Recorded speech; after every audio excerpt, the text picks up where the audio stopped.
Bueno, agradecerle a las personas, estudiantes, de estar acá el día de hoy, a las y los compañeros del Centro Agenda Joven y por supuesto al doctor Oscar Ramón López por aceptar la invitación y por presentar el día de hoy su trabajo. Voy a presentarlo brevemente. Tengo la dicha de conocer a Oscar de hace varios años, de hecho unos 9 años, que lo coincidimos en un congreso allá en México. Y este es un gusto para mí estar por acá compartiendo una mesa que el doctor Oscar esté dando el día de hoy. El día de hoy, la sesión número 2 trata sobre movimientos sociales, acción colectiva e investigación, el proceso de transformación en el México contemporáneo, a cargo del doctor Oscar Ramón López Carrillo. Voy a permitirme leer parte de su reseña biográfica. Es licenciado en psicología, maestro en ciencias sociales y doctor en ciencias sociales por la Universidad de Guadalajara. Es candidato al Sistema Nacional de Investigadores de México. Es miembro del Departamento de Estudios sobre Movimientos Sociales y también es fundador del Observatorio de Movimientos Sociales Observamos. Es el coordinador del Seminario Permanente Movimientos Sociales, Acción Colectiva y Política, y en la línea de investigación Movimientos Sociales en el siglo XXI, Juventudes y Nuevos Partidos Políticos. Ha escrito diferentes artículos, capítulos de libro y otros trabajos sobre el tema de los movimientos sociales, sobre la acción colectiva y sobre sus repertorios. Es parte de su trayectoria académica y el día de hoy va a presentar su trabajo, parte de su trabajo. Tienes 45 minutos, Oscar, para tu presentación y posterior a ello tendríamos un tiempo de intercambio de comentarios, preguntas por parte de las personas participantes de aproximadamente unos 30 minutos. Entonces, es todo tuyo el escenario. Adelante, Oscar. Pues bueno, espérame. Mm, Ya, no hace eco y me escuchan, ¿verdad? Sí, ahí le escuchamos bien esta parte. Muy bien. Pues bueno, la presentación del día de hoy lleva por título Movimientos Sociales, Acción Colectiva e Investigación, Procesos de Transformación en el México Contemporáneo. Y pues ya justamente Anthony me presentó. Y antes de comenzar con todas las perspectivas teóricas, con toda la cuestión metodológica, con todo lo epistemológico, pues me gustaría agradecer, ¿no?, a todas y a todos los que integran el colectivo de Agenda Joven y a la UNED de Costa Rica justamente pues por hacer esto posible, por la gestión. Muy probablemente los que nos están escuchando o viendo, pues no sabrán que esto llevó unos meses de programación, de ponernos de acuerdo, de coincidir agendas. Entonces, fuerte abrazo para todas y todos. Y también un gran abrazo a grandes colegas, grandes amigos que he tenido la oportunidad de conocer, a Brian y Anthony, ¿no? Un abrazo, los conocí hace algunos años y desde prácticamente la primera vez que cruzamos palabra, coincidimos en muchas cosas. Es bastante interesante ver cómo personas en otras latitudes, sujetos, investigadores, también están interesados en lo que tiene que ver con acción colectiva, los derechos humanos y los temas relacionados con la juventud. Pues bueno, ya entrando en materia, la propuesta de la ponencia gira en dos ejes. El primer eje es las coordenadas de indignación, es decir, voy a hacerles un breve recorrido de los movimientos sociales en Guadalajara, algunas perspectivas teóricas, pero me enfocaré sobre todo en las cuestiones empíricas. Y por el otro lado, la metodología en movimiento, que es mi propuesta metodológica para el estudio de estos sujetos históricos. Pues bueno, la primera parte, ¿no?, que tendría que ver con esto, las coordenadas de indignación, el tiempo-espacio de la manifestación. Sujetos sociales en movimiento 2012-2024. Y les tengo información fresca porque acaban de acontecer algunas cosas. Primero lo teórico. Mucho hemos discutido en el Departamento de Estudios sobre Movimientos Sociales sobre las categorías relacionadas a la movilización social, la acción colectiva y la lucha. En ese sentido, se puede llegar prácticamente a un consenso de que Oscar, hay... Mande usted. disculpa, ¿puedes ponerlo en maximizado, pantalla completa? Déjame ver porque creo que ya no me dejó. La primera vez sí pude, pero ahorita no puedo. A ver, espérame. Ah, sí, ya estaba, ¿verdad? Ya se había puesto. A ver. Nosotros no lo logramos ver. Después te Se, señalamos. se ve solo de mi computadora el maximizado. Déjame ver cómo se puede hacer. Ok. Si no, le seguimos así y no hay... Ah, y la voy a compartir, se las voy a compartir a todos para que todos puedan Ok. tenerla. No hay problema por eso. Que sí es cierto, tal vez quitar esta parte, que esto me sirve un poco y hacer esto. tal vez así podría beneficiar un poco. Vale, pues bueno, sí, continuamos. Entonces me había quedado en esta parte, ¿no? En los espacios y los movimientos sociales clásicos. Desde esta perspectiva, entonces, hay casi un consenso general de que hay 4 movimientos sociales que son básicos para poder comprender prácticamente la historia de la movilización social y de la acción colectiva. Estos 4 sujetos, pues justamente surgen en los albores del siglo XX y que tienen que ver con el movimiento obrero, el movimiento campesino, el movimiento estudiantil y el movimiento urbano popular. Los he puesto también en ese orden porque en ese orden ha sido también cuando lo revisamos la bibliografía existente sobre los movimientos sociales, pues es más o menos también el posicionamiento que los propios autores le dan, enfatizando la cuestión del movimiento obrero, la lucha proletaria, la interpretación marxista del mundo, el movimiento campesino, entendido también como este movimiento de emancipación de los sujetos que tenían interés por la cuestión de la relación con la tierra, los movimientos estudiantiles, que muchas veces han sido o comúnmente suelen asociarse con los movimientos juveniles, eso lo vamos a hablar más adelante, y por último, el movimiento urbano popular, que por lo menos en México funcionó para pues, en medida para el repoblamiento de algunas ciudades y de mucho de lo que estamos padeciendo en la actualidad como procesos de gentrificación tienen que ver con esta cuestión. Sin embargo, avanzando las décadas, nos encontrábamos con una situación bastante interesante. Estos sujetos, estos movimientos sociales clásicos empezaban a encontrar también otras formas, ¿no? Y los sujetos activistas o los participantes en los movimientos comenzaban a tener otros espacios para participar. Y de esta manera encontramos el movimiento feminista, el movimiento ecologista, el movimiento pacifista y por supuesto el movimiento de la diversidad sexual. Esto no quiere decir que estos movimientos hayan nacido en la década de los 70, sino que es a partir de la década de los 70 que surge la categoría de nuevo movimiento social. Y justamente los primeros movimientos, ojo también con esta situación, digamos como los movimientos sociales clásicos tenían como la médula la lucha y la reivindicación, digamos en este sentido, de un sector antagónico, es decir, el proletario y la burguesía. Pero en este caso, con los nuevos movimientos sociales, lo que surgía era un factor identitario. Yo soy mujer, soy integrante de la comunidad LGTB, considero que estoy en contra de la violencia y la guerra, y por supuesto soy ecologista, ¿no? Y encontramos nuevas formas de acción colectiva. Ahora, nosotros en México, la temporalidad de la que les quiero yo hablar es del 2012 al 2024. Y justamente quiero abrir esta ponencia o quiero abrir esta temporalidad con el movimiento Yo Soy 132 de la ciudad de Guadalajara. El movimiento Yo Soy 132 posiblemente sea uno de los movimientos de los que más se ha escrito en los últimos años. Y este movimiento atravesó una situación bastante particular. ¿Por qué? Porque justamente surge en un contexto en el que las plataformas sociodigitales, las redes sociales virtuales y la Internet comenzaba a configurar mucho del entorno político por el cual estamos siendo atravesados y en el cual participamos. Es más, probablemente pensar que en el 2012 íbamos a tener una conferencia online con la facilidad con la que la estamos teniendo el día de hoy, pues a lo mejor no era pensable, no era imaginable así de sencillo, ¿no? El movimiento Yo Soy 132 tenía 2 reivindicaciones principales. La primera de ellas justamente era impedir el regreso de ese viejo PRI, impedir el regreso de ese PRI represor, de esos 80 años de gobierno en México. Y por el otro lado tenía una situación bastante particular con la democratización de los medios de comunicación. Acabar con el duopolio televisivo que mantenían TV Azteca por un lado y Televisa por el otro, que a la fecha podemos decir que el movimiento Yo Soy 132, aunque influyó en los movimientos posteriores, por lo menos en el sentido de motivación y en el sentido de prácticas políticas, pues la verdad es que no se pudieron cumplir ninguna de las dos grandes vindicaciones del movimiento. Enrique Peña Nieto en el año 2012, pues ganó las elecciones de manera, pues no abrumadora, pero le ganó al candidato a Manuel López Obrador.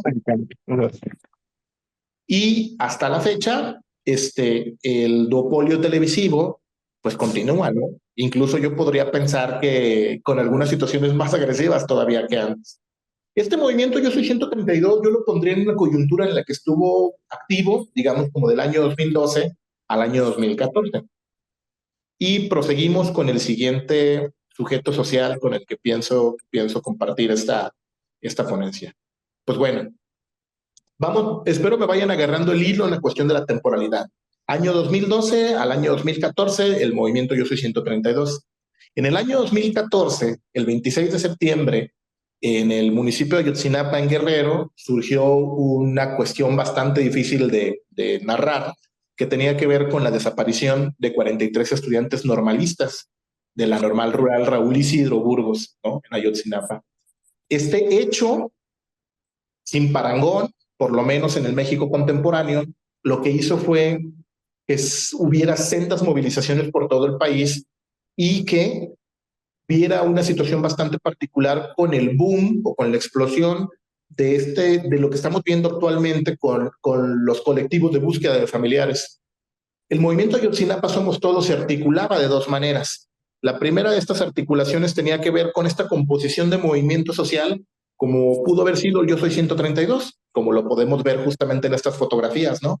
Las lonas, las mantas, la masa, el pueblo, la calle, el espacio, la lucha, la ideología, la imagen y la vindicación.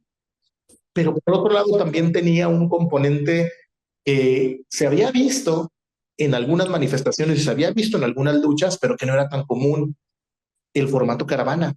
Sí es cierto que en el año, que en una temporalidad anterior, hubo un sujeto social que se llamó la Caravana por la Paz, con justicia y dignidad, pero la caravana de los padres llevó esto a otro nivel.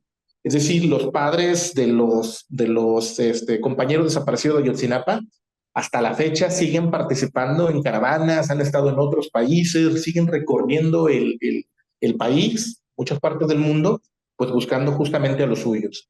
Entonces, el movimiento de Ayotzinapa Somos Todos también tuvo una temporalidad en la que hubo una efervescencia y luego hubo una etapa, digamos, como de declive. No podemos decir que actualmente no participan, pero supongamos que del año 2014 al año 2018, 2019, pues justamente fue muy activo. A partir de la cuestión de la pandemia es que este movimiento, digamos, entra en una etapa de reconfiguración en la que ya se actúa de manera muy, digamos, temporal. Es decir, ya son las manifestaciones, antes lo que eran manifestaciones cotidianas, después se convirtieron en manifestaciones mensuales. Y luego de las manifestaciones mensuales se convirtieron en las manifestaciones anuales. Y pues ya prácticamente cada 26 de septiembre del año en el que se corre, pues se hace una masiva manifestación para pues justamente protestar por la desaparición de los compas. Y pues lamentablemente estamos a unos días, prácticamente a un mes, de que se cumplan 10 años, ¿no? De este atentado del Estado mexicano contra la juventud, contra el pueblo propiamente mexicano. Pues entonces váyanme siguiendo un poco el rollo, ¿no? Año 2012, año 2014, el Yo Soy 132. Año 2014, año 2019, el movimiento Ayotzinapa Somos Todos. Y justamente existen teóricos como el doctor Jorge Alonso que explica que mucha de esta potencialidad de Ayotzinapa Somos Todos tuvo que ver con la articulación de los colectivos del Yo Soy 132. Sin embargo, en años próximos veríamos, en el año 2020, veríamos una movilización, esta sí, por lo menos en su forma performativa y en su forma de resistencia, sin parangón en el estado de Jalisco. Las manifestaciones del 4, 5 y 6 de junio del año 2020. En mayo del año 2020, en plena pandemia, en plena cuarentena, pues surgió el virus, yo lo he denominado el virus que rompió la cuarentena, esta manifestación, y que tenía que ver justamente con algo bastante trágico también. El 4 de mayo es detenido con brutalidad policial el albañil Giovanni López. La noticia del fallecimiento, del asesinato de Giovanni López a manos de la policía de Ixtlahuacán de los Membrillos, pues justamente se corrió como pólvora y durante el mes de junio, a principios del mes, durante el 4, 5 y 6, hubo tremendas manifestaciones en la ciudad que conllevaron una performatividad y una lógica de resistencia que no se había visto. Si bien es cierto que las manifestaciones del Yo Soy 132 y que del Ayotzinapa Somos Todos algunas podían terminar en confrontación entre la policía y los manifestantes, o que algunas podían terminar en la detención de algunos activistas. En estas, la confrontación fue continua. Digo, simplemente vale la pena. Yo tengo dos trabajos sobre las manifestaciones de Giovanni López, se los puedo compartir. Y aquí pues puedo compartirles algunas fotografías que tenían que ver con eso. Por ejemplo, la patrulla incendiada, ¿no? Eso fue justamente como elemental para comprender la furia que se estaba sintiendo en ese entonces, como este virus que rompe la cuarentena, pues rompe también con todo lo que tiene que ver con las instituciones. Y una de las instituciones que estaban provocando justamente esta parte, pues tenía que ver con el abuso policial. Las movilizaciones para pedir justicia por Giovanni López, pues no surgen de manera, digamos, inconexa con otros movimientos que estaban surgiendo alrededor del mundo. Por ejemplo, ustedes recordarán las manifestaciones en Norteamérica, sobre todo de la población afroamericana, con el movimiento Black Lives Matter a partir del asesinato de George Floyd, o también, por ejemplo, en Colombia con el asesinato de Joaquín Ordóñez, me parece el apellido, que tuvieron una amplitud muy similar, es decir, población que estaba enojada, en cierta manera, por el manejo que el Estado le había dado a la situación de la pandemia, pero también molesta por N cantidad de cosas que tenían que ver, como por ejemplo, pues el no futuro. Durante la pandemia muchos lo vivimos, ¿no? O sea, nos quedamos sin trabajo, las universidades públicas, los que trabajamos de profesores en las universidades públicas, nos tuvimos que regresar a nuestra casa, en las privadas también, una serie de factores que detonaron en la movilización justamente de Giovanni López. Entonces, vamos haciendo un recorrido que podría plantarse de esta perspectiva. 2012 al 2014, el Yo Soy 132. 2014-2019, Ayotzinapa somos todos. 2020, poniendo como esa esfera la lógica de la movilización para pedir justicia por Giovanni López, pero también entonces empiezan a verse aquí una serie de situaciones bastante interesantes que tienen que ver con los colectivos de búsqueda de personas desaparecidas. En México, lamentablemente, estamos atravesando por una crisis humanitaria que tiene que ver con la desaparición en un gran porcentaje de jóvenes. Y eso, pues la verdad es un escenario aterrador, es un atentado propiamente tanto del crimen organizado como del Estado contra la juventud, ¿no? En este sentido. Entonces hay una situación ahí que es muy interesante verlo desde el prisma analítico, ¿no? De la movilización social, porque ahora muchos de los que dictan el cómo se hace la acción colectiva en la ciudad, pues tiene que ver justamente con los padres de familia. Tienen una dinámica súper interesante de movilizarse, súper interesante de cómo establecen relación o no con los gobiernos, pero también una forma súper interesante y combativa de salir a la calle y de justamente tomarla en ese sentido. Y pues bueno, recientemente surgieron unas movilizaciones de las que pienso platicarles, ya casi para cerrar esta parte, que son las movilizaciones para pedir justicia por lo que está sucediendo en Palestina. Entonces, acá ha surgido un colectivo, digamos, que ha acoplado a muchos otros colectivos y que hace intervenciones artísticas, que hace ocupaciones del espacio público, que hace intervenciones públicas, que se moviliza y que he notado que tienen una forma de organizarse un tanto diferente. Digamos, por ejemplo, que los otros tres movimientos sociales atendían a algo que les estaba afectando de manera inmediata y, digamos, cercana. El Yo Soy 132, Ayotzinapa somos todos y, por supuesto, el movimiento para pedir justicia por Giovanni López. Sin embargo, estas movilizaciones por Palestina se sumergen en una lógica pues, prácticamente internacional. Es decir, que lo que sucede en Guadalajara, pues también lo podemos estar viendo en Nueva York y lo podemos estar viendo en San José y lo podemos estar viendo en Bogotá. Evidentemente, cada una de estas movilizaciones tendrá un contexto específico a partir de la propia causa.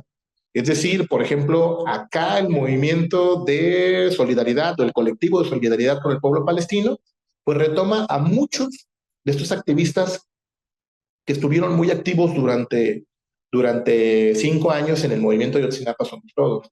Entonces, por eso considero que las movilizaciones para pedir de solidaridad con el pueblo palestino son como una forma, no quisiera llamarla profesionalización, pero son, digamos, como esta efervescencia de muchos de los chicos que tenían 18 años en el 2012, cuando era la primera vez que votaban, era la primera vez que salían y confrontaban a los partidos políticos, y pues que 10 años, 12 años después, pues ya tienen 30, ya tienen 32 años, entonces ya tienen otras formas también de participar políticamente que van más allá de la propia movilización, es decir, la organización, pensar la cuestión colectiva y más cosas que por cuestiones de tiempo ahorita no podría decir.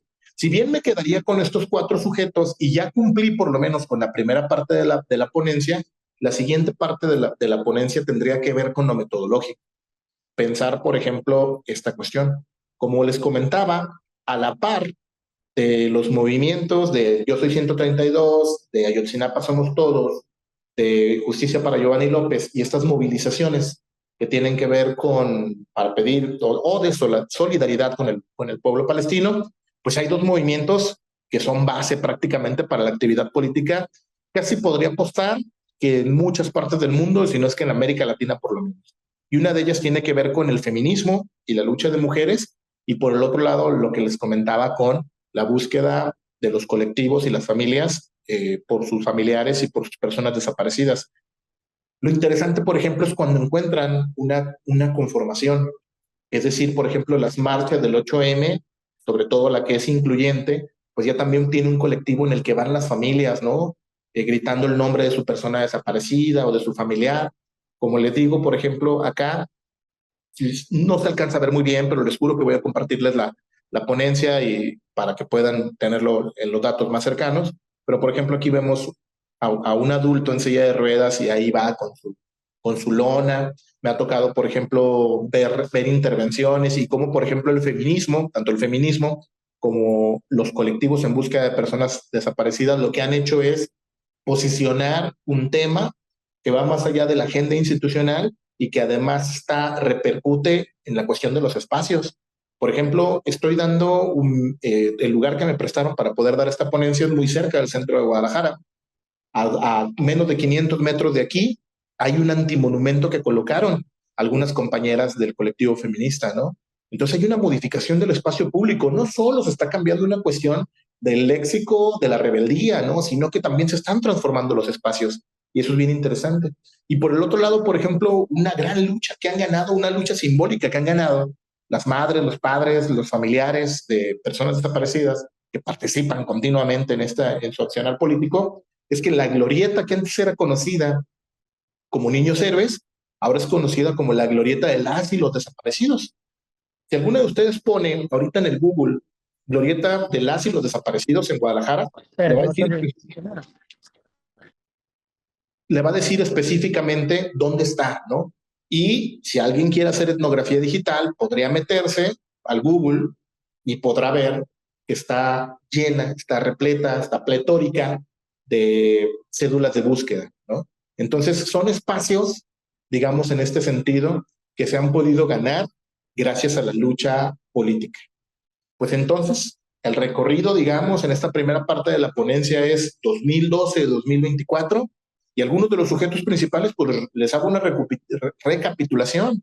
El Yo Soy 132, Ayotzinapa Somos Todos, Justicia para Giovanni López, la solidaridad con Palestina, estas recientes movilizaciones, sin olvidar la lucha constante de las mujeres en la práctica del feminismo y pues la práctica política cotidiana que hacen las familias y los colectivos de búsqueda de personas desaparecidas. Pues bueno, como les comentaba, la primera parte tenía que ver con los sujetos, la segunda parte tiene que ver con la metodología. ¿Cómo hacemos acompañamientos con los sujetos sociales, no? Pues bueno, miren, esta reflexión y que está próximo a salir un libro, con gusto se los compartiré, si me invitan hasta podemos presentarlo de manera online, pues tiene que ver con una reflexión de más de 12 años acompañando a movimientos sociales, ¿no? Y aquí surge a partir de varias disyuntivas que he tenido académicas, personales y por supuesto epistemológicas.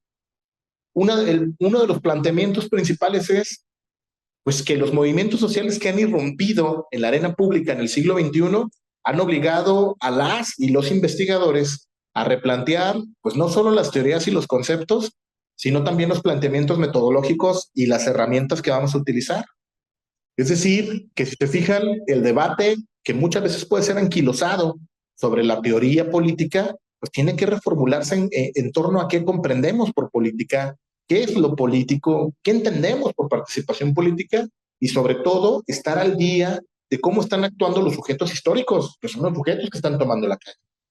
Por otro lado, ustedes sabrán, la era de la información y la introducción de nuevas herramientas como la etnografía digital o las plataformas digitales, pues se ha modificado y por ende también eso ha influido en cómo investigamos a los movimientos sociales. Por ejemplo, el semestre pasado, hace un año, perdón, con unas alumnas de etnografía digital, hicimos un estudio sobre estos colectivos conservadores que están en contra de la distribución de libros de texto gratuitos.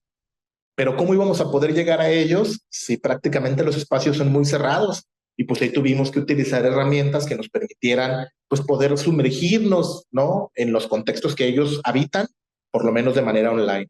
Y por último, estas reflexiones epistemológicas pues tiene que ver con que la pandemia y sobre todo la pospandemia pues ha sido una coyuntura de quiebre metodológico.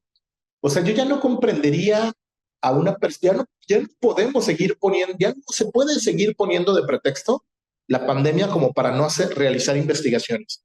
Es decir, sería una miopía de nuestra parte como investigadores el decir, no puedo hacerlo porque estamos en pandemia. Si durante la pandemia pudimos hacerlo y encontramos las herramientas para poder acompañar a los movimientos sociales, en pospandemia creo que podemos hacer también cosas bastante interesantes con lo que tenemos a la mano. Ni siquiera es que tengamos que inventarnos algún nuevo mecanismo, tengamos que crear nueva tecnología, ¿no? Se puede hacer investigación con lo que tenemos a la mano. Y de esta perspectiva, uno de los principales dilemas epistemológicos que surgen cuando se presenta la metodología en movimiento, esta propuesta de acompañamiento a los sujetos, pues tiene que ver con una cuestión epistemológica del reconocimiento del sujeto que investiga, del sujeto investigado y de cómo es esta relación. Por ejemplo, para mí es primordial este reconocimiento de que hay dos sujetos que participan en la investigación. El que nos está brindando su intimidad, su vida cotidiana y sus datos, y nosotros que estamos accediendo a ellos. Y eso me lleva a otro cuestionamiento que tiene que ver con quién y desde dónde se recupera la historia de los movimientos sociales. Es decir, en el argot académico, la honestidad intelectual es muy valiosa.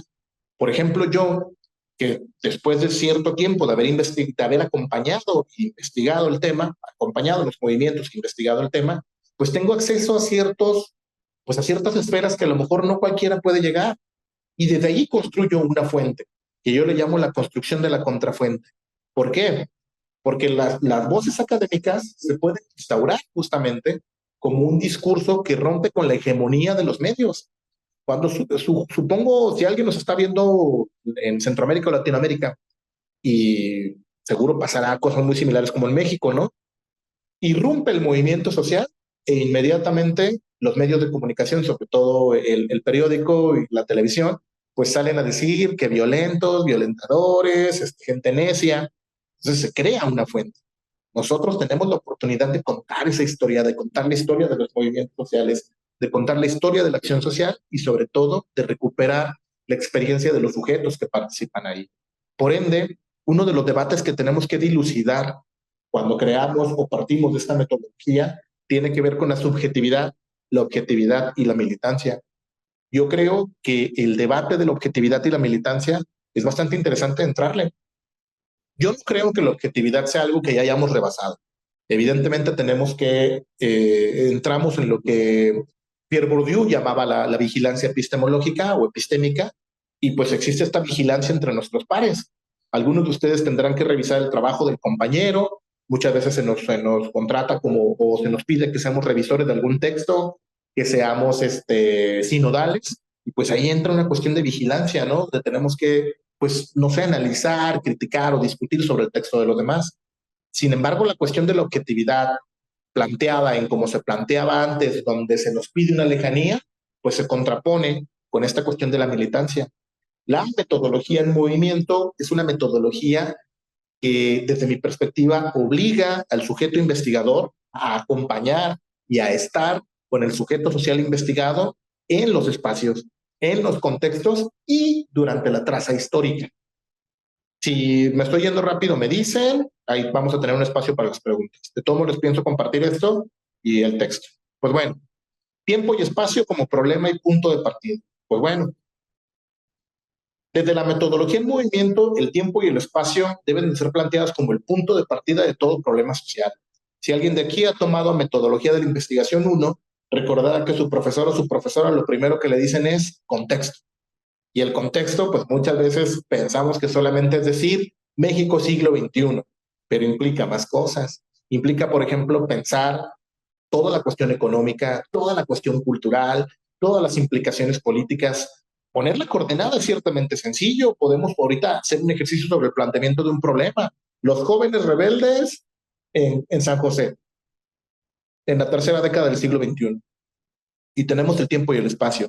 Pero si no problematizamos todo lo que está detrás o en consonancia con el tiempo y el espacio y sobre todo con la acción colectiva, pues estaríamos haciendo un análisis relativamente vacío. En este caso, una pregunta que nos hacemos es, ¿cómo recuperamos la historia? ¿Cómo recuperamos el espacio? ¿Cómo recuperamos el tiempo-espacio en el estudio de los movimientos sociales?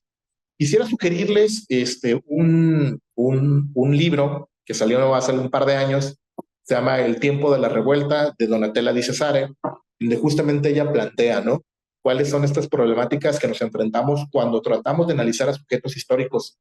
A mí ya me gusta llamarlos incluso los sujetos en movimiento, ¿no? Es decir, estas individualidades que luego forman una colectividad, pero que están establecidas en coordenadas. Ahora, viene otro problema, que tiene que ver incluso con las propias herramientas. En una era como la que atravesamos, como la que Castells dice que es la era de la información, donde la conquista de la arena digital es fundamental, ¿cuál sería? Yo les hago esta pregunta a ustedes. ¿Cuál consideran que sería el espacio natural de los movimientos sociales? ¿Las redes sociales, el tweet, el Facebook o la calle, la plaza, eh, la rotonda, ¿no? La fábrica, la escuela? Si se fijan, estamos pensando ya la acción colectiva en dos esferas. Por un lado, esta esfera digital, que incluye todo lo que tiene que ver con la Internet, y por el otro lado, esa esfera de lo análogo, si lo queremos poner en esta perspectiva, que tiene que ver con espacios tangibles.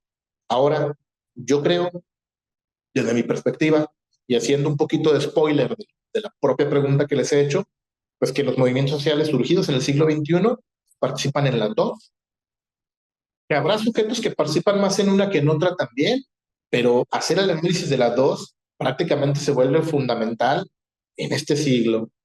Proseguimos. Lo que dice Randy, las redes sirven pero no solucionan, me parece coherente el comentario que hace el compañero, en el sentido, incluso Manuel Castells lo ejemplifica muy bien. Manuel Castells, muy emocionado, nos brindó uno de los libros más hermosos que yo he leído. De hecho, puedo presumirles que hasta tengo la frase tatuada en mi pierna derecha, que es el libro de Redes de Indignación y Esperanza, ¿no? Manuel Castells muy emocionado porque los movimientos sociales como el 15M y la Primavera Árabe, Occupy Wall Street, pues hacían un uso intensivo de las redes sociales. Sin embargo, después fue reduciendo su postura, pues también cuando descubrió que los contramovimientos o que sujetos como ISIS o que sujetos conservadores pues también hacen un uso intensivo de las redes sociales. Y ahí estamos en un dilema en el que vamos a problematizar más al rato. Pero lo que dijo Randy, estoy muy de acuerdo con él. Ahora, como planteamiento metodológico, pues debe de tener herramientas que yo pueda utilizar. Y las que yo les propongo son las siguientes. La primera, pues la entrevista semiestructurada, que es la recuperación de las fuentes orales. Segunda, la observación participante, es decir, el trabajo etnográfico. Y tercera, el registro etnográfico, documental y de redes sociales. Si lo traducimos, pues entonces vemos que estamos haciendo un trabajo en tres escalas. El primero de ellos, pues evidentemente las fuentes orales. Yo no sé si existe algo más íntimo que una entrevista. Segundo, estamos viendo al sujeto social en lo que los funcionalistas llaman su hábitat natural. Estamos viendo al sujeto histórico, al sujeto en movimiento, al movimiento social en la calle. Estamos viendo al sujeto digital, al participante en movimientos sociales, pues en las plataformas digitales, en X, en Facebook. Y por otro lado, pues está justamente esto. Yo creo que hacer un equilibrio entre los discursos que se recaban en las entrevistas, lo que podemos observar cuando vamos a hacer el trabajo etnográfico, y si lo complementamos con esta primera imagen que tenemos de los sujetos a través de la etnografía digital o del registro hemerográfico, pues nos lleva a una situación que es bastante compleja, la triangulación de la información. Tuve la gran fortuna de ser lector de Brian, de su gran trabajo de tesis doctoral que está haciendo, el cual estoy sorprendido, muy bueno. Y una de las cosas que continuamente yo le decía era, ¿qué vas a hacer con tanta información? ¿No? Una vez que ya hiciste todo eso que te propones, ¿qué haces? Y justamente yo creo que la siguiente parte tendría que ver con eso. Pero antes de pasar a lo que hacemos con la información, pues justamente me gustaría compartirles esto. Yo creo que últimamente he estado leyendo para construir este libro sobre metodología, he estado leyendo sobre otras herramientas. Y me parece interesante que hay algunas otras herramientas metodológicas que pueden servir para poder investigar a los sujetos sociales, al sujeto histórico, a los movimientos sociales. Uno de ellos es la biografía. Nunca he hecho una, pero me interesaría mucho, digamos, hacer la biografía de algún luchador social que me, que me contara, pues cómo fue su trayectoria, que me dijera desde muy pequeño si había una influencia de su padre o de su madre, si su abuelo, porque por ejemplo, si yo hiciera mi autobiografía, posiblemente la persona que políticamente más me movió, pues mi abuelo, ¿no? Que era líder comunal campesino. Entonces, de ahí podemos ver eso, ¿no? Mucho de lo que soy actualmente, pues no sabía que lo estaba haciendo porque lo había naturalizado con mi abuelo campesino, que movía a los otros campesinos para pedir la regularización del predio.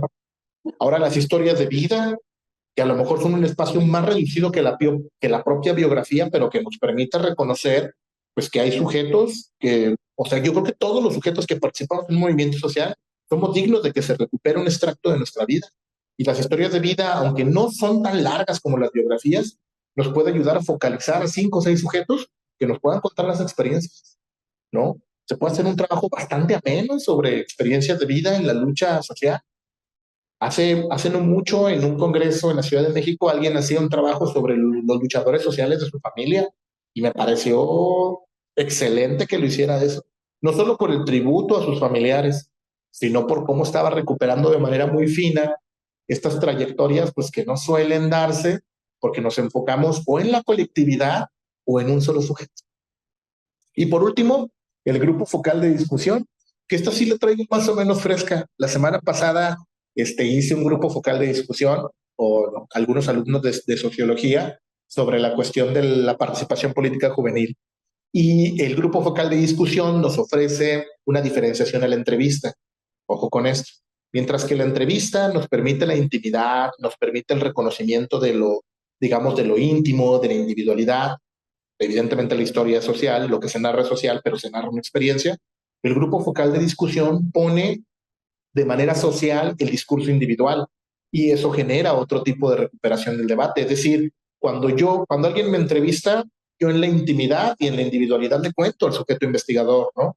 Sin embargo, en un grupo focal de discusión, lo que yo voy a decir no solo pasa por las 2 orejas del investigador, sino que pasa por 8 orejas más o me están viendo otras personas. Entonces, genera otra lógica, pero sigue siendo interesante. Y vuelvo a la pregunta de hace 5 minutos. ¿Y ahora qué hacemos? Pues, ¿qué se hace con la información? Una vez que hicimos el grupo focal, una vez que hicimos las entrevistas, una vez que ya fuimos a ver, una vez que nos metimos al internet y stalkeamos todo lo que quisimos, ¿qué hacemos? ¿No? Y ahí me gustaría ponerles estas 2 imágenes, creo que son muy reveladoras. Por un lado, pues muchas personas parten de la teoría fundamentada, del grounded theory, ¿no? Que es construir la teoría a partir de los datos. A mí me gustó durante mucho tiempo trabajar de esa forma. Es decir, no vas en cero al campo, pero con la recuperación de los datos a partir de ahí es donde creas el componente teórico que te permite analizar lo que ya previamente has recuperado. Sin embargo, de unos años para acá, justamente desde que he afinado un poco esta propuesta, me gusta un poco más la analogía de la tejedora. en la que, por ejemplo, esta tejedora mexicana, para poder hacer una prenda, pues tiene que agarrar un color, tiene que agarrar de una hilacha y luego lo va tejiendo. Y justamente a mí me gusta esa analogía porque, por ejemplo, tenemos por un lado el componente teórico, por el otro lado tendríamos el componente epistemológico y por el otro lado tendríamos el componente metodológico. Todo lo que se recupera o todo lo que se recuperó durante la investigación. Entonces, pues no nos queda otra más que hacer un trabajo artesanal en el que agarramos la teoría, la cruzamos con la epistemología, los debates propiamente internos y luego lo llevamos a la metodología. O puede ser al revés. Puede que la artesana tenga otro método totalmente diferente donde ella comienza por la metodología, luego lo atraviesa con las discusiones epistemológicas y termina con la teoría. Alguien podría comenzar con la primera hilacha epistemológica y luego irse a la metodología y a la teoría. Y si se fijan, lo interesante de esto es que tendríamos productos diferentes. Aunque estuviéramos investigando lo mismo, la forma en cómo trabajamos, si lo vemos desde esta perspectiva, nos llevaría a obtener, a la obtención y a la visualización y el análisis de datos totalmente diferentes. Y eso me parece sumamente interesante. De esta manera, estoy en tiempo, cumplí con los 45 minutos y agradezco su atención. Quiero compartirles las redes sociales del Observatorio de Movimientos. Tenemos una página en Facebook que vamos a reactivar mi Twitter, que es Oscar Fianza, y para quien quiera pues tener ahí como algún intercambio de teoría, metodología, que nos leamos trabajos o que nos critiquemos los trabajos, pues ahí les dejo mi correo académico, que es oscar.lopez@academicos.edg.mx. Repito y vuelvo a la segunda diapositiva con la que ahorita también paso por allá, de nuevo, y con esto sí ya me gustaría cerrar. Estoy muy, muy, muy, muy agradecido con todos en el colectivo de Agenda Joven. Agradezco y reconozco lo que hacen por que se posicionen este tipo de temáticas, ¿no? A la UNED, Costa Rica, muchas gracias por albergarnos el día de hoy. Y repito, un fuerte abrazo a mis amigos Brian y Anthony. Espero no tengan que pasar 9 años para volvernos a ver, o yo los pueda verlo en Costa Rica, o luego puedan venir a México para atenderlos como se debe. Muchas gracias a todas y todos. Muchas gracias, Oscar, el abrazo de vuelta. Y claro que sí, nos vemos por allá o por acá, cualquiera de los dos es válido. Em, Agradecerte por la presentación de tu trabajo.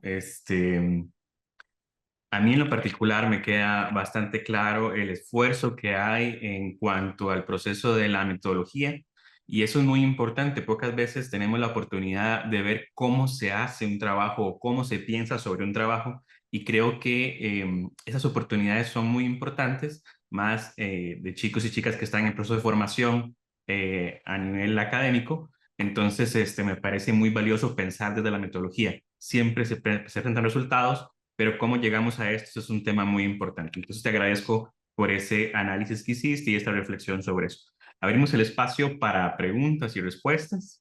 Entonces en este momento habilito el espacio. Cualquier comentario, pregunta que se tenga, por favor, levanten la mano, pueden escribirlo también por el chat y la recuperamos acá. Entonces, bienvenidos, bienvenidas, puedan hacer sus preguntas y comentarios.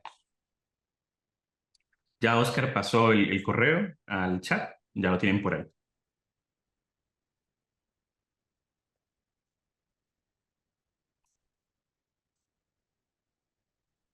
Fernando tiene una primera pregunta, entonces vamos a habilitarle el micrófono. Perfecto, adelante.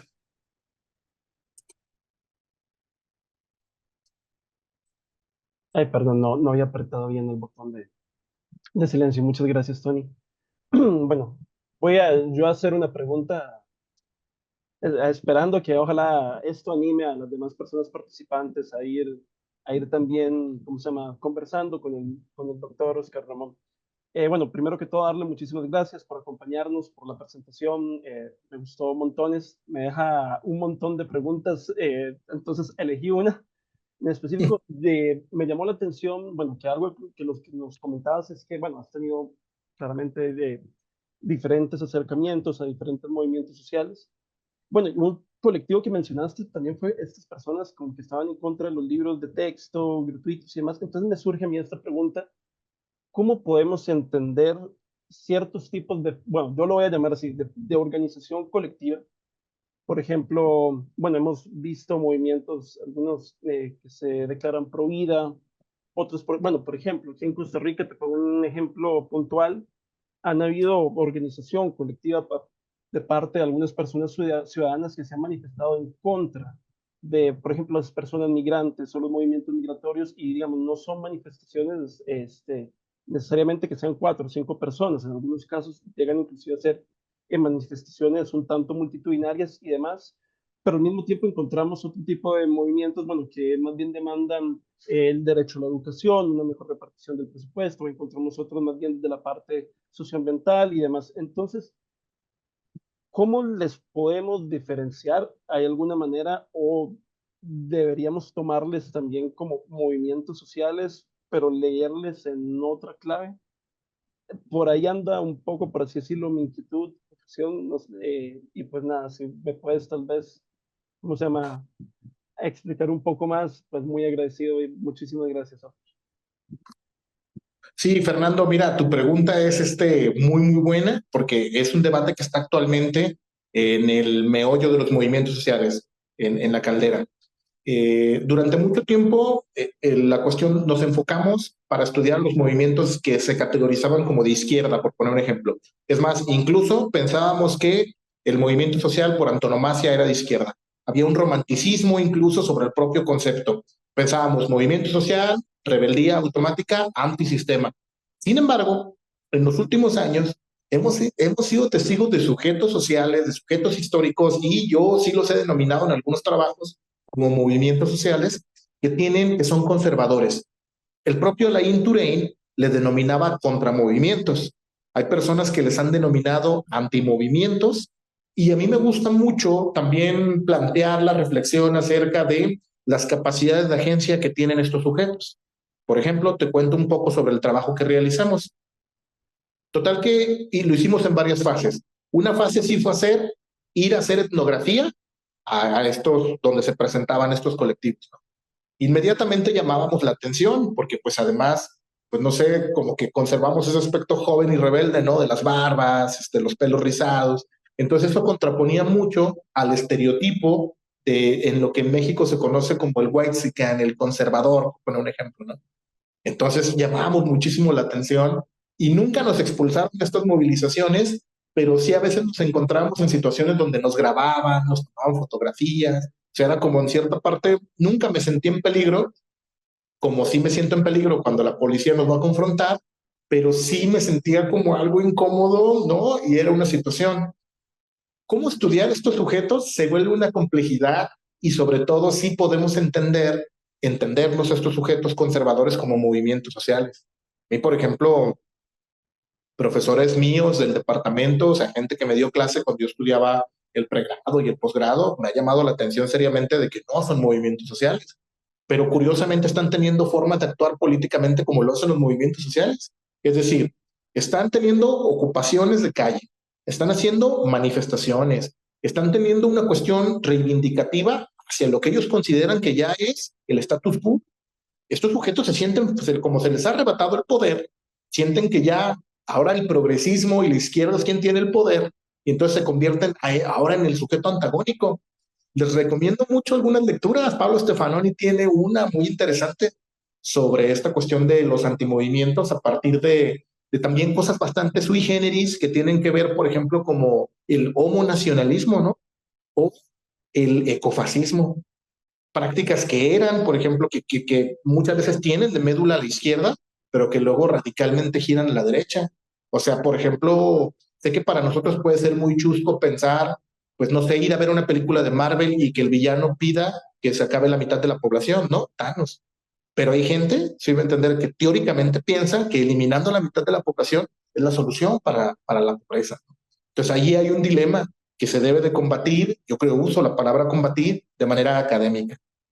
Y no sé si alcancé a contestar, Fernando. De todos modos, por el chat, Fer, te voy a pasar un trabajo que se acaba de publicar sobre algunas notas para problematizar los sujetos sociales de derecha, donde planteo metodología, teoría y algunas cuestiones epistemológicas. Ahorita ya lo paso por el chat. para que lo puedas descargar y en medida de lo posible, si a más gente está interesada, compartir. ¿Va? Listo. Muchas gracias, Oscar. Hay en este momento tres preguntas. Una, Michael levantó la mano y tenemos dos preguntas en el chat. Entonces, en el orden sería Michael. Yo voy a leer la pregunta de Justin en el caso que no lo quiera hacer él, y igual que en el caso de Kaylee. Entonces, adelante, por favor, Michael. Vamos a escuchar Gra- las tres gra- preguntas para después hacer la respuesta. ¿Listo? Gracias, Tony, pero ya Oscar la abordó porque tenía que ver con los contramovimientos, entonces puede pasar a las siguientes. Ok, entonces, si en el caso de que Justin quiera leerla o la leo yo, me indica para hacer la pregunta. Ok, voy a leerla yo. Dice Justin Castro y dice, buenas tardes, aprovechando el conocimiento del señor Oscar, tengo una pregunta, pero tal vez no es muy apegada a la exposición de hoy, sino que tiene que ver con la masacre de Tlatelolco. ¿Qué nos puede decir sobre ese acontecimiento con respecto a los movimientos sociales que vivimos hoy? Esa es una Sí, primera pregunta. va muy Eh, bien. esa es una Ya, primera pregunta. Vamos con la segunda. Dice, bien. dice Kaylin, dice, ¿qué aspectos aún no han sido suficientemente explorados en el estudio de los movimientos sociales en América Latina? ¿Y cómo estos vacíos podrían ser abordados en futuras investigaciones? Si quiere, con estas dos preguntas, Oscar. Muy bien. Pues bueno, la primera es referente a la cuestión de Tlatelolco, implicaría pues pensar que pues el Estado sigue siendo, aunque ahora tengamos, digamos, un gobierno que se puede entender como izquierda o centro izquierda, pues sigue siendo represor en ese sentido. Muchas de las movilizaciones siguen terminando en confrontación policial y pues propiamente en este nuevo trabajo que estoy haciendo sobre juventudes y política, pues muchos de ellos sí hacen esta reflexión acerca de cómo la existencia, por ejemplo, de la Guardia Civil Nacional, que ustedes creo no tienen ejército, ¿ah? Alguna vez me comentó Brian, creo que en Costa Rica no hay ejército, ¿verdad? Acá entonces hay una figura del ejército, pero también hay un ejército civil. No sé si me van a entender como con esto. Entonces yo cuando les pregunto a mis alumnos si ellos se sienten seguros cuando pasa la Guardia Civil Nacional, pues ellos dicen no. O cuando te dices, te sientes, les pregunto a ustedes, cuando hay mucha seguridad, hay mucha policía, ¿ustedes se sienten seguros? Y también me dicen no. Entonces ahí hay una situación que tiene que ver ya en esta confrontación o digamos como en esta propia lógica. No quisiera utilizar la palabra ADN, pero sí tiene que ver como este antagonismo prácticamente natural entre la juventud y el Estado, que implicaría el preguntarnos también por qué los jóvenes participan poco, pues por este tipo de situaciones, ¿no? Es muchas veces el propio Estado se convierte en una camisa de fuerza para la participación de los jóvenes. Y entonces cuando no participas en nuestros marcos institucionales, pues tampoco te dejamos participar en los otros y ahí llega la represión, por poner un ejemplo. Entonces lo de Tlatelolco, pues claro, se convierte en un antes y un después, por lo menos en la historia. En la historia contemporánea de México hay autores como el propio Adolfo Gili, que él decía que la historia, todo hecho histórico previo al 68, después del 68, no podía ser considerado histórico. Es decir, en términos de Reinhard Koselleck, pues se convierte en un acontecimiento que marca una generación completa, ¿no? Se convierte en un acontecimiento del que hay un antes y un después. Como en Guadalajara les digo, muchas de las cosas que les mostré hoy son acontecimientos de un antes y un después. La violencia, el asesinato de Giovanni López marca un antes y un después en las formas en cómo nos activábamos políticamente con ello. Y la segunda pregunta de Kaylin Stacy me parece también genial, y de esto me podría dar una segunda sesión, porque yo creo que una de las grandes deudas que tiene que ver de los académicos y los investigadores de los movimientos, pues la primera de ellas tiene que ver hacia las emociones, ¿no? Las emociones ha sido una de los grandes vacíos, creo. Aunque últimamente ha habido un repunte sobre el estudio de las emociones y los sentimientos, los afectos en la política, creo que todavía lo seguimos tomando como un factor muy terciario.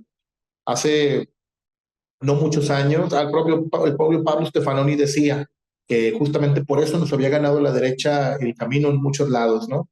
Porque mientras que nosotros los académicos tratábamos cada vez más de ser racionales, la derecha se enfocaba en la cuestión de las emociones y los sentimientos.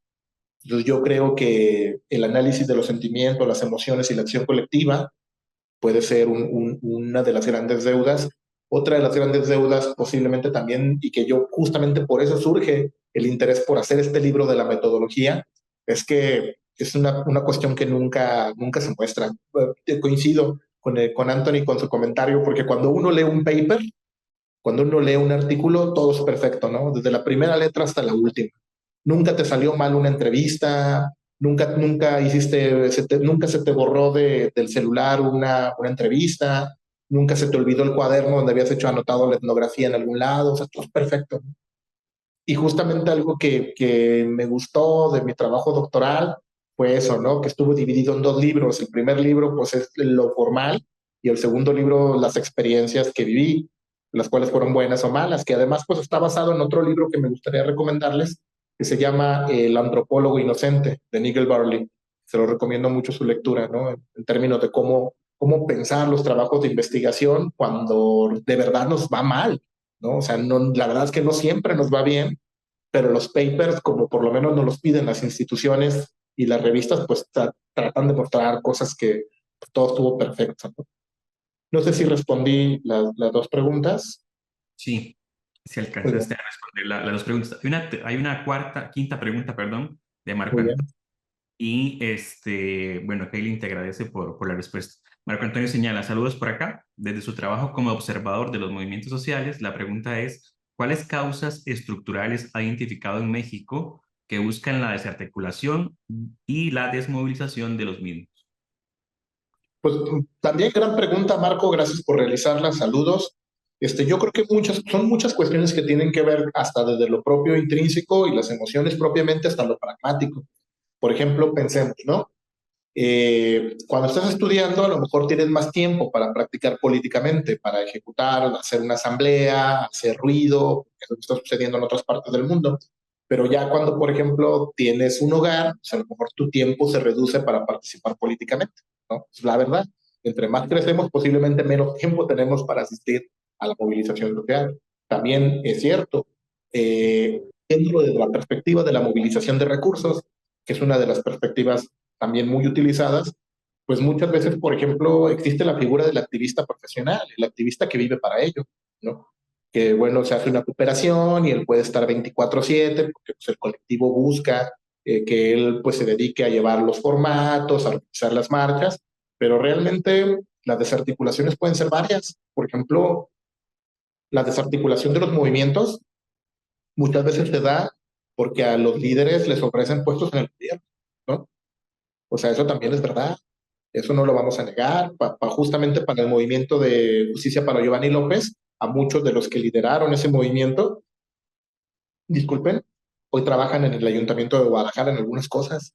Entonces, pues, las cosas también como son, ¿no? O sea, hay una desarticulación por parte del Estado que tiene que ver con la cooptación.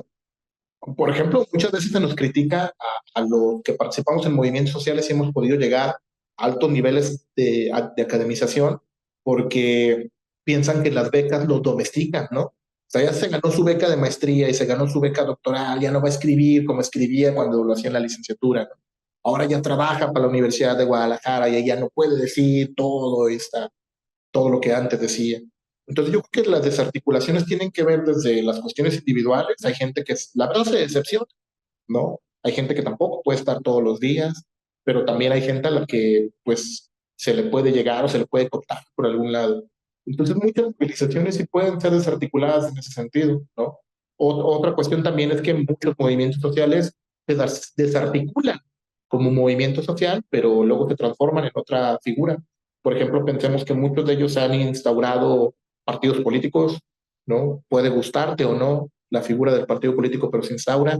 Y otros pues instauran colectivos que participan políticamente ya no en la lógica de movimiento social, no ponen alguna cafetería o crean algún fanzine. Entonces, creo que muchas veces la desarticulación, o sea, o más bien dejar de participar en un movimiento social, no es tan negativo cuando llegan a esas esferas. Espero haber contestado. Gracias, Oscar. En el orden de la palabra tendría Jorlen, que tiene la mano levantada, por favor, hacer la pregunta. Y posteriormente leo otra réplica que tiene Justin en el chat para que lo comentes. Adelante, Jorlen.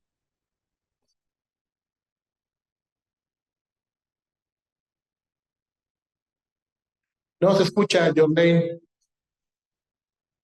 Todavía no. Todo bueno. Entonces, mientras, Jorlen. Que no puede Digo, que sigue la palabra. Ok, dice Justin, tal vez en México se ven diferentes, pero ¿qué deben hacer los movimientos sociales para no percibirse como, entre comillas, revoltosos? Que muchas personas de la sociedad civil lo ven así. O directamente tiene que haber movimiento para considerarse como movimiento social. mira, que también es una muy buena pregunta. Me hacen preguntas bien difíciles, pero las trato de contestar. Bien, es interesante la pregunta justamente de Justin, porque yo creo que el estigma del revoltoso va en automático con la cuestión del movimiento social, ¿no? O sea, en automático, cuando alguien está pidiendo o exigiendo sus derechos, pues ya inmediatamente se convierte en alguien, alguien al que se le debe de mirar con desdén.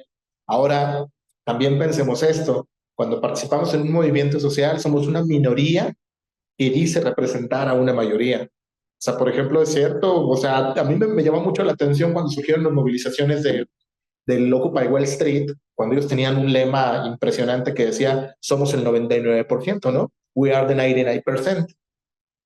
Hay que cuidado con eso, o sea, porque había personas que a lo mejor no estaban de acuerdo con cómo Occupy reaccionaba, pero ellos decían somos el 99%.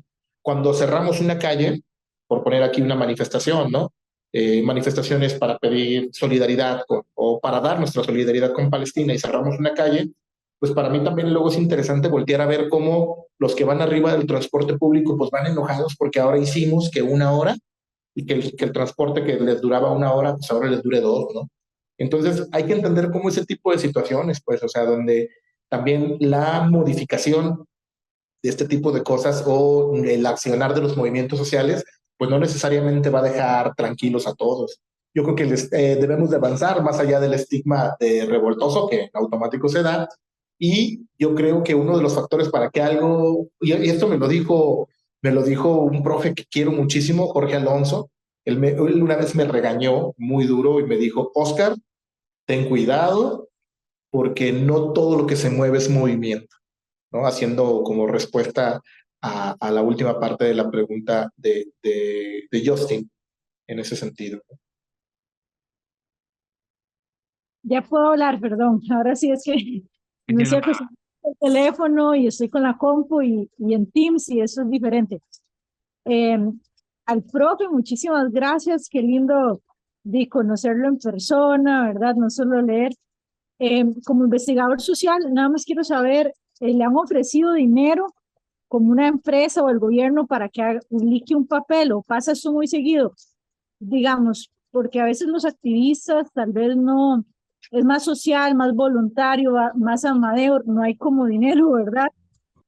Y estas investigaciones, vender los libros, obviamente va a generar dinero, pero le han ofrecido como dinero o han querido como obligarlo a hacer una publicación que beneficie a algo o más bien le han dicho que quite alguna de sus publicaciones, ¿verdad?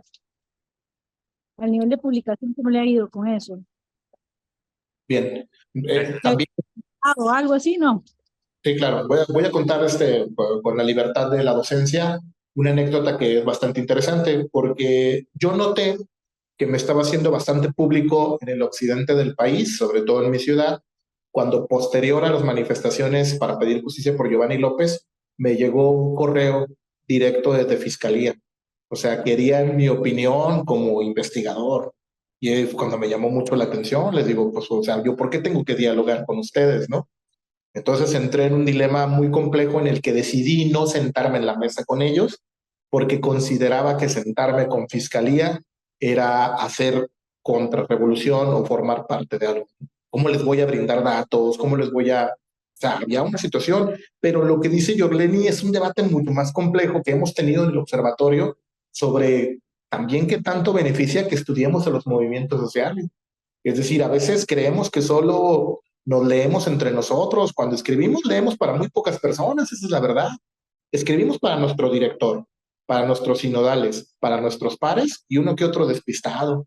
Pero entre esos despistados, pues puede haber un policía, ¿no?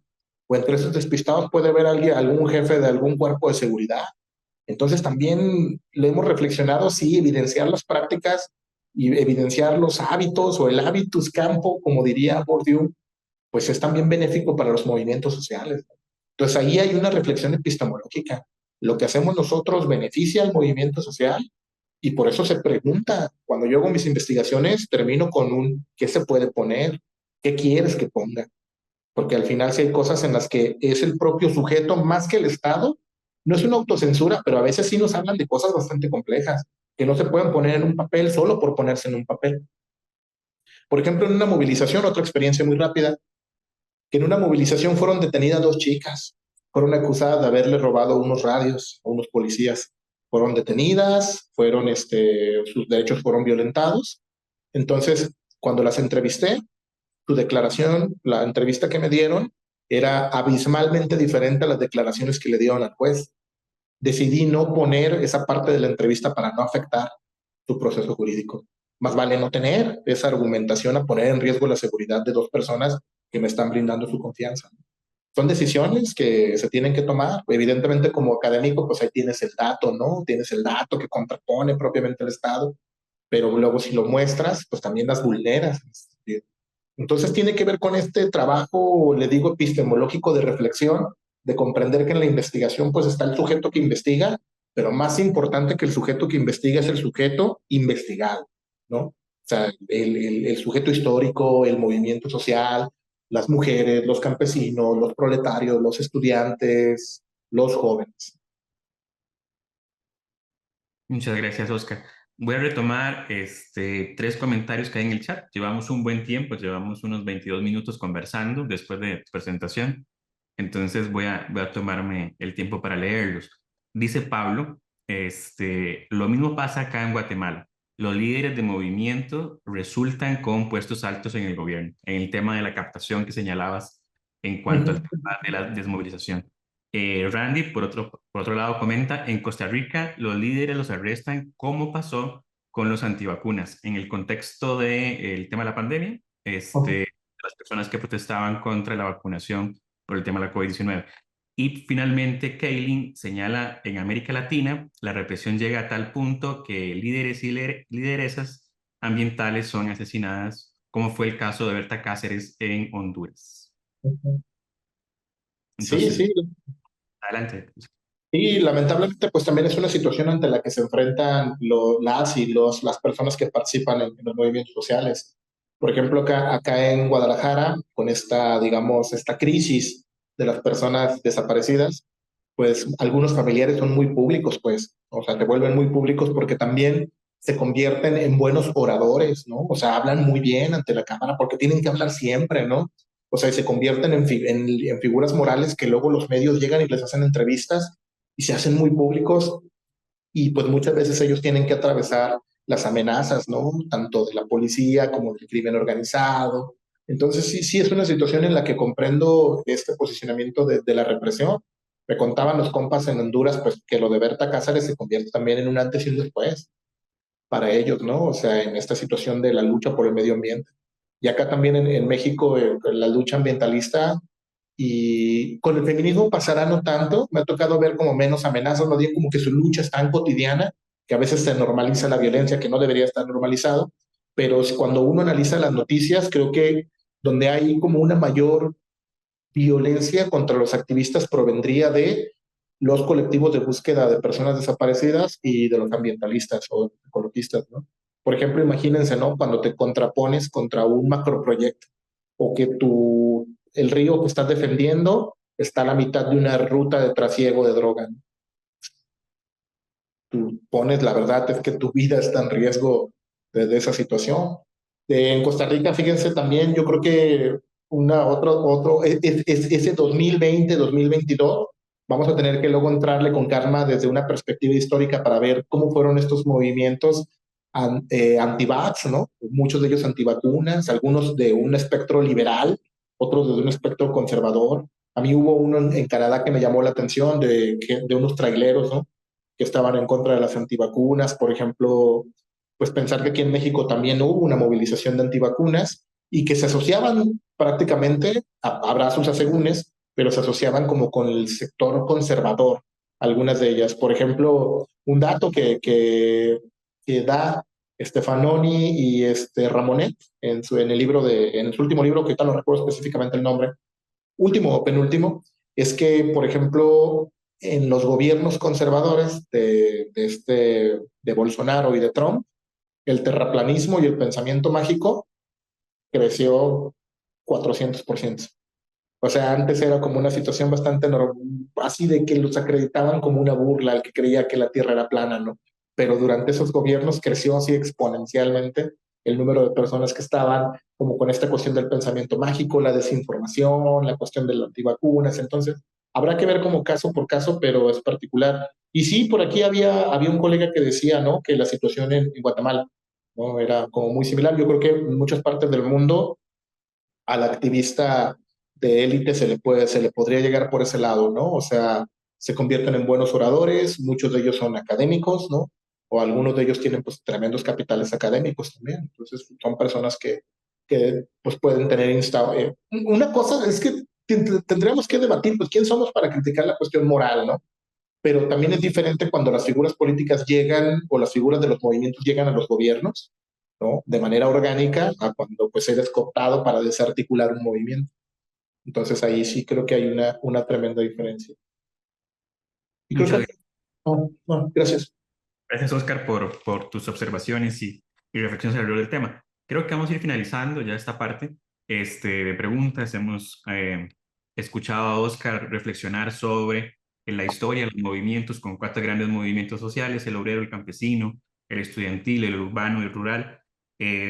A partir de los 4 ejemplos que él señalaba en el caso de México, profundizar en la metodología de cómo pensar estudiar, observar, acompañar el tema de los movimientos sociales, que es un tema muy importante, y las preguntas que hubo alrededor del tema sobre el tema de los antimovimientos, se pueden considerar como tal, el tema de los movimientos sociales, el Estado como un actor más que ejerce violencia, reprime, y por lo tanto es un actor importante, no se puede soslayar, el análisis de los sentimientos, las experiencias como faltantes de estos vacíos que existen en las investigaciones, y el tema de la captación y la desorganización que sufren los movimientos sociales. Entonces, al doctor Oscar Ramón López le agradezco su participación, su tiempo y sus reflexiones alrededor del tema. Agradecerles a ustedes por sus preguntas, pero antes, Oscar, a mí me quedó una duda cuando dijiste que te tatuaste el lema de Castel, pero no dijiste cuál frase. Entonces yo me quedé pensando, ¿y cuál era la frase que se tatuó? Sí, Entonces, ¿cuál es esa frase? Me quedé. redes de indignación y esperanza, que es justamente la frase del libro, ¿no? La verdad es que es de mis libros favoritos, se los recomiendo muchísimo. En México está carísimo, pero el PDF se los comparto ahorita, ¿no? Muchas gracias ya para dormir tranquilo y en paz el día de hoy. Les agradecemos. La frase era red de... Redes de indignación y esperanza. Ah, qué lindo. Ajá. Muchas gracias. Bueno, vamos ahora a un espacio de receso y volvemos ahora con el compañero Michael, que les va a ser el encargado de hacer un taller. Vamos a tratar de vincular los temas que hemos discutido con Oscar, que nos han permitido reflexionar teóricamente y también metodológicamente sobre los movimientos sociales, que no son necesariamente propios de México, sino que comparten con nuestra región centroamericana. Y la idea es que a partir de las experiencias de nuestra región podamos discutir alrededor del tema, que tenemos que discutir ampliamente sobre los movimientos estudiantiles en Nicaragua, Honduras, Guatemala, Costa Rica. Lo señalaba en el chat que decía en el caso de 2 personas que fallecieron acá por recuperación de tierras en la zona sur, de movimientos por recuperación de tierra indígena, entre otras situaciones que han pasado, que podemos discutir en este espacio del taller. Entonces les agradezco su participación, su presencia por acá y daríamos un espacio. Oscar, de nuevo un gran abrazo, muchísimas gracias por participar. Y Fer, ¿me ayudas con el tiempo del break? ¿Cuánto es? Ok, bueno, tenemos las 13:17, 13:27 volveríamos para que a las 3:30 en punto empecemos ya con la parte de taller. Entonces, Ok, entonces a las 13:27 suena la campana de regreso del receso y listo, 3:30 nos vemos. Muchísimas gracias a todos y todas. Dejamos de grabar por acá. Listo. Gracias.